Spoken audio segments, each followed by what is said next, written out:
do país. Então, nosso setor não defende redução de faixa de preservação permanente, muito pelo contrário, defende sim critérios objetivos e claros.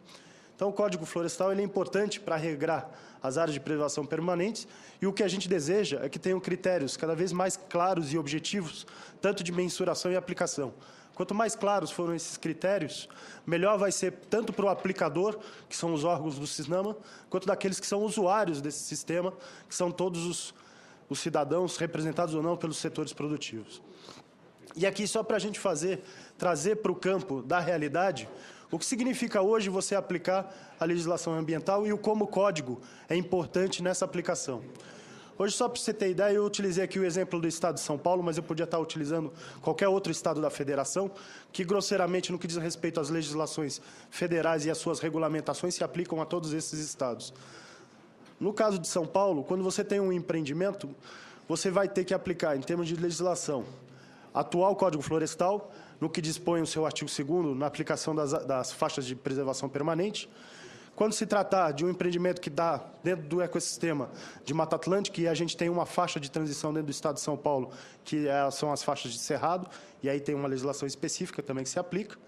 E aqui é importante dizer também que existem várias resoluções que, de certa forma, atendem ou disciplinaram a questão da utilização e intervenções de APPs. A primeira dela, que é a Resolução CONAMA 237, de 97, ela regulamenta a questão do licenciamento ambiental e as suas várias faces e, de uma maneira bastante superficial, faz algum tipo de delimitação de competência dos entes federativos no processo de licenciamento ambiental.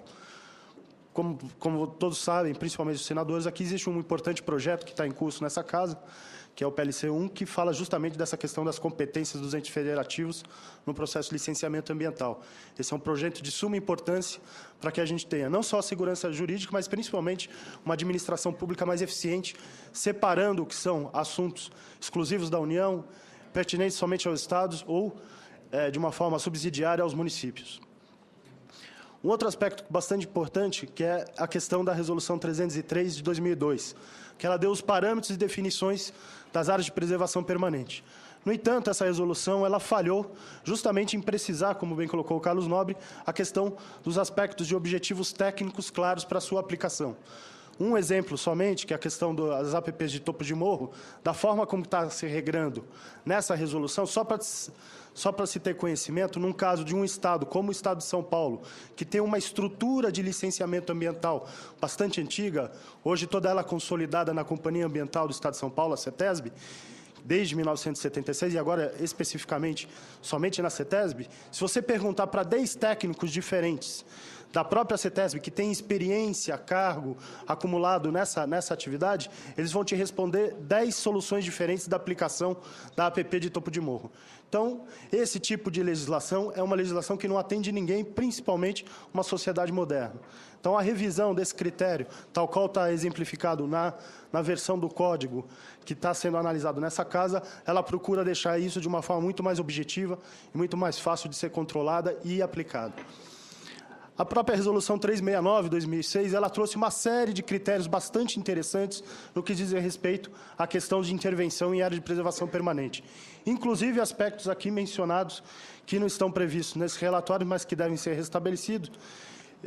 A gente deu uma leve lida no relatório apresentado pelo senador Luiz Henrique, a gente vê que vários desses aspectos estão consubstanciados lá,